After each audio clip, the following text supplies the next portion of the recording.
날이 추운데 많이들 나오셨네요. 오늘이 무슨 날일까요?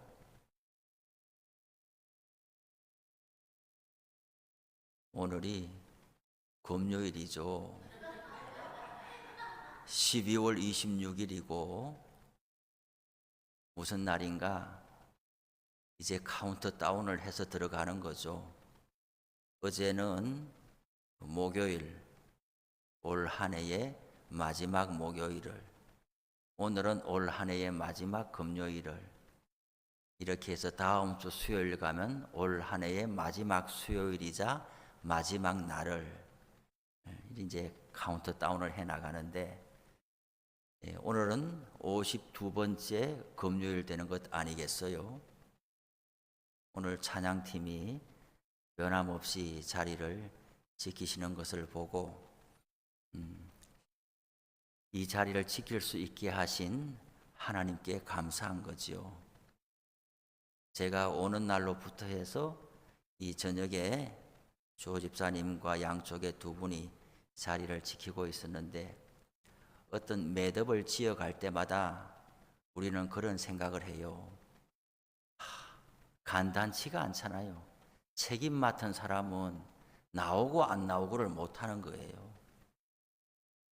병원에 실려가지 않는 이상은 여간에서 내 개인적인 일이 있어도 자리를 지켜야 되고, 뭐 빠진다고 해서 왜 빠졌냐 그렇게 책망할 사람도 없어요. 다 자원해서 봉사하는 거죠.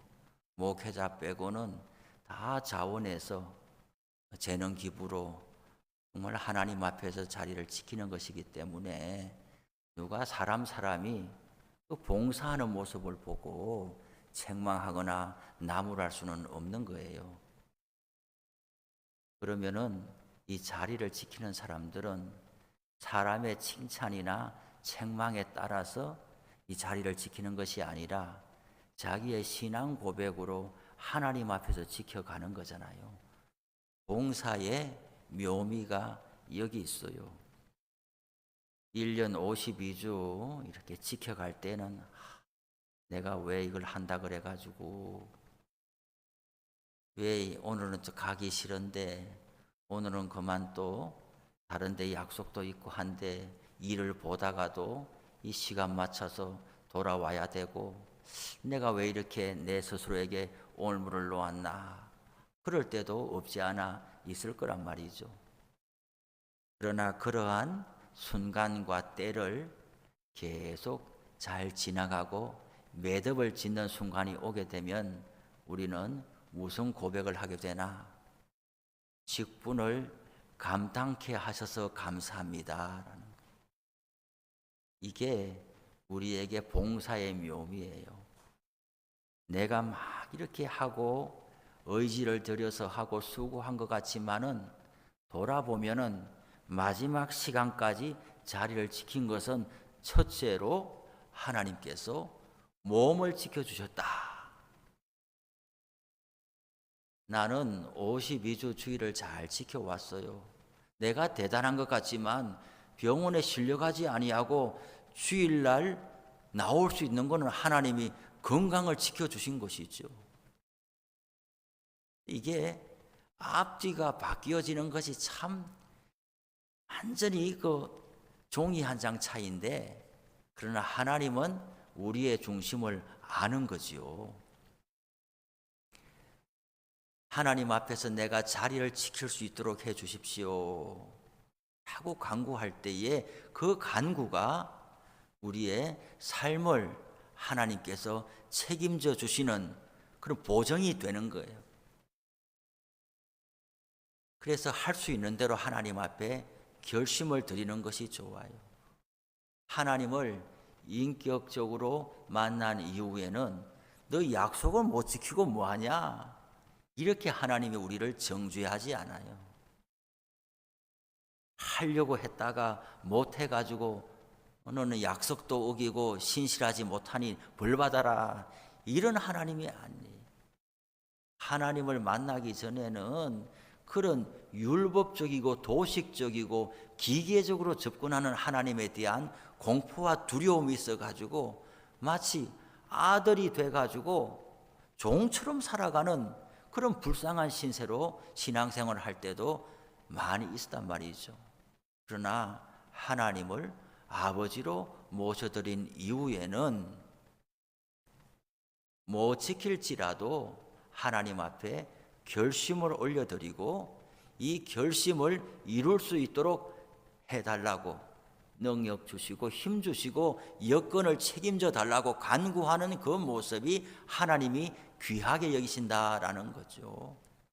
오늘 찬양팀에 봉사하는 모습을 보니까 오늘 이제 마지막 금요 저녁 시간까지 무사히 잘 완주해 와서 목회자로서는 그 수고에 감사를 드리고 또 하나님께서 여러분들을 이 시간까지 지켜주신 것이 큰 은혜와 축복이다라는 마음이 들었습니다.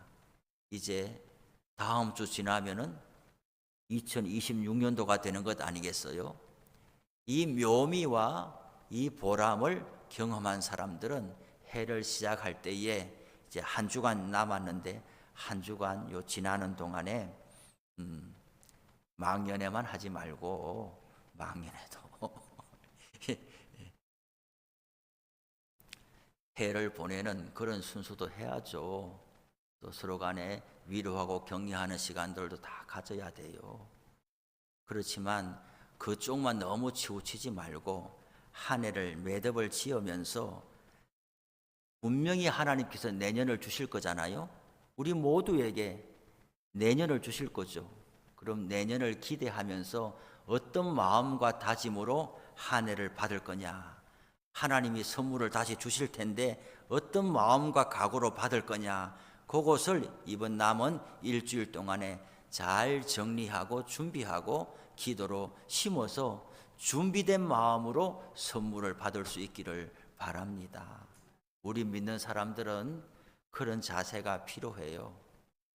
그냥 한 해 지나가니까 또 한 해 오고 아이고 나이 한 살 더 먹었구나 뭐 이런 걸로만 이렇게 슥슥 지나가지 말고 하나님이 통으로 한 해를 또 주실 때에 어떤 마음으로 그것을 받을 거냐, 어떤 결심을 가지고 그것을 지켜낼 거냐.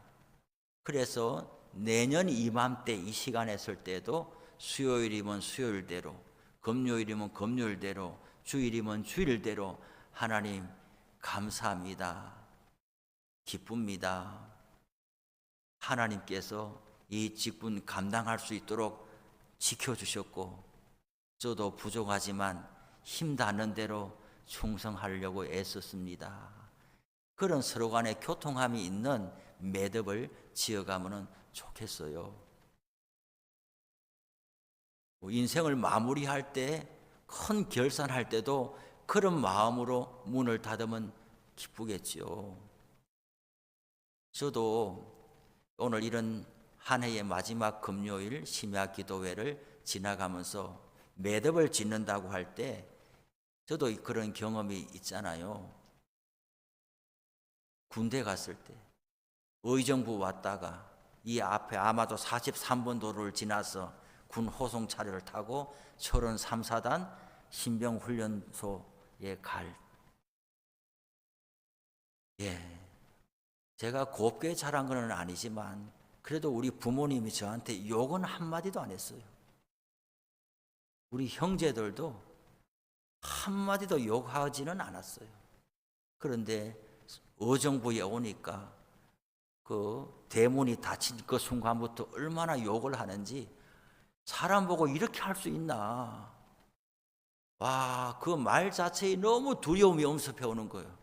사람을 사람 대우를 안 하는 그 순간부터 내가 언제 이걸 다 마치고 제대하나 너무나 깜깜한 거예요. 두려움이 막 너무 몰려오고 그렇게 해가지고 그 의정부의 306 보충대의 그 연병장에 막 이렇게 뒤에서 막 몰아붙이니까 막 열을 지어서 쫓겨가면서 그 순간에 벼랑간에 제가 기도를 했어요. 내가 지금 너무 무섭고 이 상황에서 내가 적응을 못하지 싶은데 하나님께서 나를 건강하게 제대할 수 있도록 지켜주시고 위험한 순간순간마다 날 보호해 주시면 나도 하나님 앞에 제대하는 날까지 믿음을 지키겠습니다. 또 듣자 하니 군대 가가지고 이등병 때 어려울 때는 주여 주여 하다가 병장 되면은 그만 교회도 안 나가고 텔레비나 보고 축구나 하고 이래 지내는 사람 이야기를 많이 들어봤는데 나는 안 그러겠습니다. 그 벼랑간에 그렇게 그냥 기도를 쏟아내고 그랬어요. 그러면서 쭉 이렇게 시간들을 보내고 철원까지 가면서 참 순간순간 고참이 날 잡아가다가도 다른 고참이 와가지고 얘는 교회 가는데 왜 잡아왔냐고 이렇게 하면서 또 보내고 하여튼 내 스스로 나는 교회 가야 됩니다 말을 못하는 그때에도 또 다른 사람이 와가지고 또 풀어주고 이렇게 해가지고 그럴 때마다 웬일이야 아이고 마음씨 좋은 고참을 우연히 만났네 이런 것이 아니고 하나님이 보내주신 사람이라고 계속 생각이 들면서 그래서 정말 다 제대하는 날까지 하고 마지막 제대하는 날에 다시 철원에서 버스를 타고 군버스를 타고 의정부에 내려주는데 너무나 감개무량하고 그래 제가 의정부에 거기 내려가지고 말이죠 하늘을 쳐다보면서 누가 보든 말든 아스팔트 땅바닥에 진짜 엎드렸어요. 이마가 땅에 닿도록 엎드려가지고 참 시간에 너무나 내가 이렇게 건강하게 제대했다는 게 너무 기적 같고 의정부에서 출발할 때 너무나 하늘이 깜깜했는데 이렇게 하나님이 약속을 지켜주셨습니다. 나도 힘닿는 대로 그렇게 했습니다. 그래서 돌아보니까 주의를 못 지킨 때가 주의를 끼고 10일간 이 포천, 동송 이쪽으로 10일간 훈련 뛰느라고 부대를 나와 있어가지고 교회를 못 간 거 그거 한 번 빼고는 주일을 다 갈 수 있었어요. 매듭을 지을 때 그것이 너무나 기뻤거든요. 하나님께 기도했고 하나님도 신실하게 응답하셨고 나도 무슨 일이 있을 때마다 하나님 이렇게 나를 신실하게 이끌어 가시는데 나도 응답해야지 그런 마음으로 하다 보니까 그 기간이 다 채워지고 이제 무사히 집으로 돌아와서 그것이 저에게는 큰 하나의 증거가 되고 있고 이렇게 한 해 한 해 매듭을 지어갈 때마다 그렇게 살아야지 연말에 서게 된 것은 하나님께서 한 해를 지켜주신 겁니다. 감사합니다. 오늘 우리 찬양팀을 보니 여러 생각이 들었고 좀 이렇게 감사한 마음이 들었어요. 오늘 로마서의 말씀을 잠시 읽었는데 로마서는 복음에 대하여 가장 정확하게 기록하고 있는 거예요. 복음은 기쁜 소식인데 복음은 적어도 3단계에 걸쳐서 복음을 설명하게 되어 있어요. 첫 번째는 뭐냐? 복음이 도대체 왜 필요하냐? 예수가 왜 필요하라는 거예요. 복음, 기쁜 소식, 복음이 뭐냐라고 물으면은 우리는 한마디로 말할 수 있어요. 예수가 그리스도라는 것이 복음이에요. 예수가 메시아라는 것, 예수가 하나님이 보낸 구원자라는 것, 이것이 한 줄이 복음인 건데 복음이 왜 필요하냐는 거예요. 사람에게. 그 관심 없이 살면 안 되느냐? 이것이 한 가지인 거예요. 그러면 그 이유가 뭐냐? 사람이 하나님의 진노 아래 있다는 거예요. 지난 시간에 배웠던 것처럼 하나님을 알만한 것이 사람에게 다 하나님께서 보여주셨는데 우리 살아가는 이 일상도 그렇고 이 모든 이 살아가는 환경들이 하나님이 살아계시고 우리의 생명과 모든 것이 하나님의 주권으로부터 왔다는 것이 부인할 수 없음에도 불구하고 하나님 앞에 감사치도 아니하고 영화롭게도 아니하고 하나님 없이 살아가는 이 모든 것에 대하여 하나님의 진노가 하늘로부터 임하고 있다. 복음이 왜 필요하냐? 인간이 하나님을 떠나와서 하나님의 진노 아래 살아가고 있기 때문에 하나님의 심판이 자명하기 때문에 복음이 필요하다라는 것이죠. 그런가 하면 복음이 왜 필요한가? 지옥 안 가는 게 복음이 다가 아니란 말이에요. 여러분, 병원에 간 사람을 그 병을 이제 얘를 암을 도려내고 이제 제거했어요. 그것이 다 치료된 게 아니에요. 암을 잘라냈을 것 같으면 이제 건강을 회복해서 살아갈 수 있도록 하는 것이 또 치료의 두 번째 단계란 말이죠.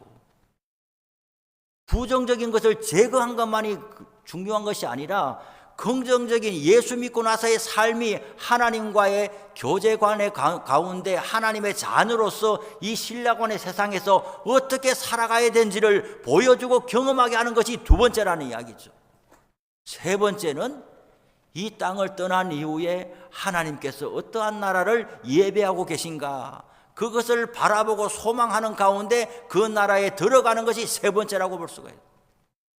죄에서 떠나오고 하나님의 사람으로 살아가고 그 이후에 영원으로 들어가는 이 세 가지를 종합적으로 해서 우리는 복음이 왜 인간에게 필요한가 하는 것을 로마서가 말씀해 주고 있는 거죠.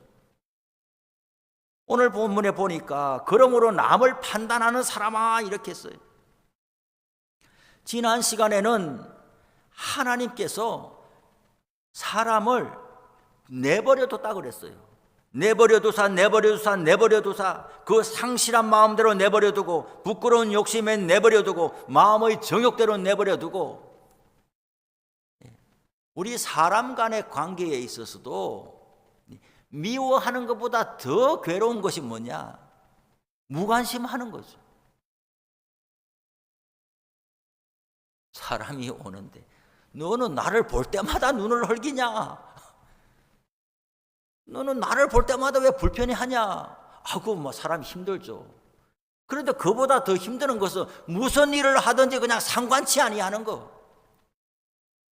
기쁜 일이 있어도 같이 기뻐하지도 않고 아픈 일이 있어도 같이 아파하지도 않고 투명인간처럼 그림자처럼 사람이 된다고 생각해 보세요.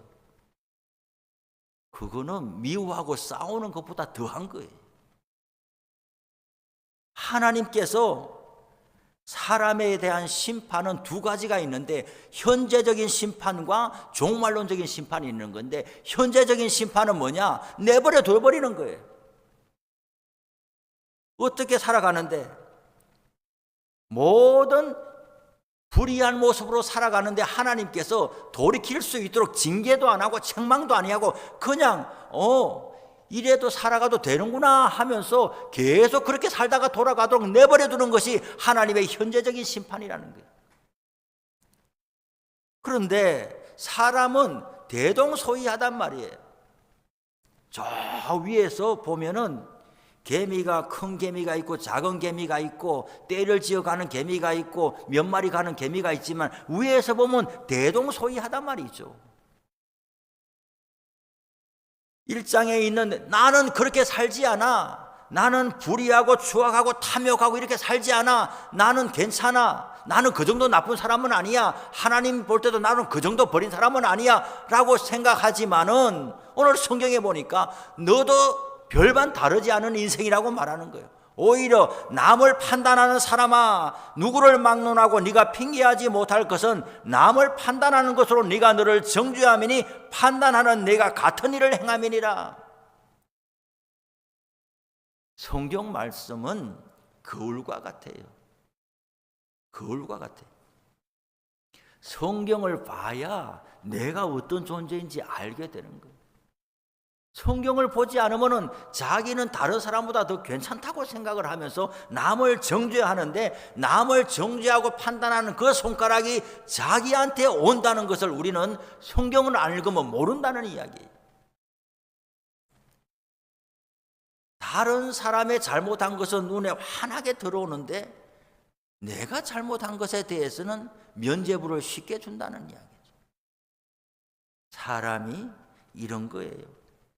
나는 안 그런 것 같지만은 어떤 사람이 이런 일을 행하는 것을 보고 내가 분노하지만은 나는 그런 일을 행하지는 않지만은 하나님 보시기에 또 다른 일은 하나님 앞에 무거운 죄를 지니고 살아간단 말이에요. 남을 판단하는 그 판단으로 우리에게 돌아오게 된다는 거예요. 하나님께서 우리를 기다리시고 기회를 주시는 것은 하나님께서 회개하도록 기다리시는 것인데, 하나님의 자비하심과 인자하심, 그 마음을 알지를 못하고 계속하여서 이래 살아도 되는구나 하고 고집하고 회개하지 아니하는 마음을 가지고 진노의 날에 하나님의 진노를 계속해서 쌓아가는 인생들에 대해서 오늘 성경이 말씀하고 있습니다. 하나님께서 각 사람에게 그 행한 대로 보응하신다 그랬어요. 악을 행하는 사람에게는 그에 상응하게 갚으시고 선을 행하는 각 사람에게는 그에 상응하게 갚으신다 그랬어요. 하나님은 외모로 사람을 취하지 아니하신다 그랬어요. 예전에 율법이 없는 사람들은 무슨 기준으로 심판을 받습니까? 물었던 적이 있어요. 법이 있어야지 그 법에 따라서 심판을 할 텐데, 기독교가 전해지기 이전에 예수 이름을 들어본 적이 없이 살다가 죽은 사람은 어찌 되느냐? 조선시대 사람은 어떻게 되느냐? 이런 것을 궁금해 본 적이 없으신가요?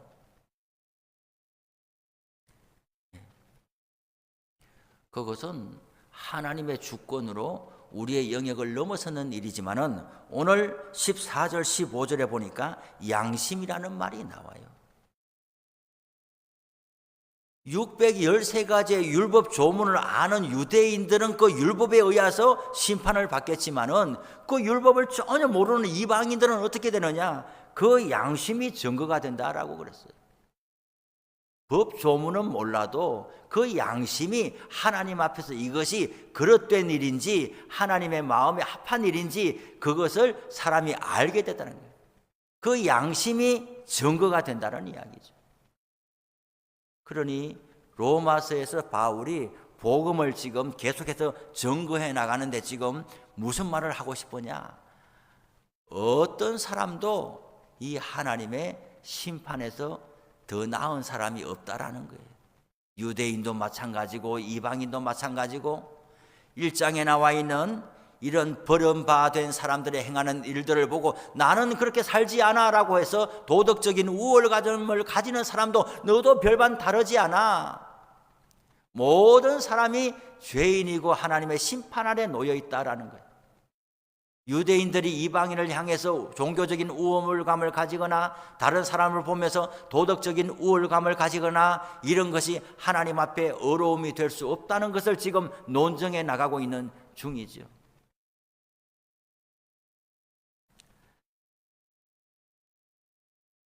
오늘도 이제 장로님하고 면사무소에 이렇게 가서 어제 이제 성탄 헌금한 것 전달해 드리고 또 우리 이장님도 가고 해서 마을 분들하고 몇 분 같이 갔어요. 공직자들도 만나고 거기 오는 다른 군인들도 만나고 그래요. 그래 뭐 몇 가지 이야기를 나누면서 저는 그런 마음이 들었어요. 교회가 교회답게 되는 것은 우리 이웃 주민들에게, 이 시민들에게 엄청난 우리가 유익을 끼치고 공을 끼치는 일이다 싶었어요. 예수를 제대로 믿고 교회를 제대로 섬기면 우리는 애국자다라는 마음이 들었어요. 왜 그런가? 그 군인들도 하시는 이야기가 요즘에는 과거에는 국가가 지시와 명령에 의해서 개인의 인권과 복지에 대해서 전혀 상관치 아니하고 정말 사람의 그 행복에 대해서 너무나 어두웠던 시대가 있었죠. 그런데 지금은 어떻게 되느냐? 개인의 행복, 자기 의견이 제일 중요한 거예요. 공무원들이 뭘 제일 두려워하느냐? 민원 발생을 제일 두려워하는 거예요. 전에는 국가를 위해서 자네가 개인이 희생해야 돼 이렇게 몰아갔는데 지금은 저마다 다 각자가 선생이 돼가지고 뭐라고 하느냐 하면은 나를 위해서 국가가 희생해야 돼, 나를 위해서 공동체가 희생해야 돼, 나를 위해서 법도 바꿔야 돼. 너무나 이렇게 되었잖아요. 그러면 모두가 행복한 사회가 될 수 없는 것 아니겠어요? 그러면 그 사람에게 그 됨됨이한 마음가짐을 누가 가르칠 겁니까? 이런 생각과 가치관이 모두 우리를 사회를 불행하게 하는 것이죠. 내가 주인이 되고 내가 법이 되고 나를 위해서 여러분 모두가 맞춰주세요. 이것이 지금 세상이 가는 길인데 교회만이 답이다는 생각이 들었어요.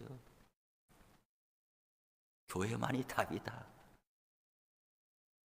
자기가 인생의 주인이 아니고 자기를 위해서 모두가 맞춰달라고 하는 이 세상 속에서 자기를 내어놓는 삶으로 가르치고 교육하는 것이 교회고, 더불어 살아가도록 교육하는 것이 교회고, 자기를 양보하고 희생하도록 만들어가는 것이 교회고, 신앙과 종교를 떠나서 한 사회가 건강하게 되도록 하는 길에 있어서 교회는 정말 엄청나게 중요한 일을 하고 있구나라는 생각을 하게 되었어요. 남을 판단하고 정죄하고 내가 나보다 더 낫다, 나보다 더 낫다, 이런 우월감을 가지고 다툼과 분열이 많은데 그런 것이 다 옳지 않습니다. 우리 하나님 앞에서 모두가 부족한 인생입니다. 그래서 모두에게 예수님이 필요한 겁니다. 자기의 공로로 살 수 있는 사람은 아무도 없습니다. 오직 예수님의 희생과 예수님의 은총을 받아들이고 믿음으로 은혜로 살아가는 사람이 우리의 복음을 믿는 사람입니다.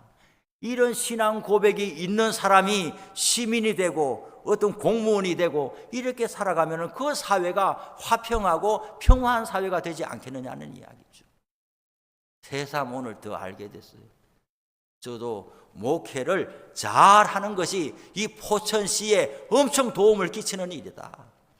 멀리 제가 공직에 진출을 하지 않아도 이 유교리에서 교회만 잘 섬겨도 나라의 애국자가 되는 길이다.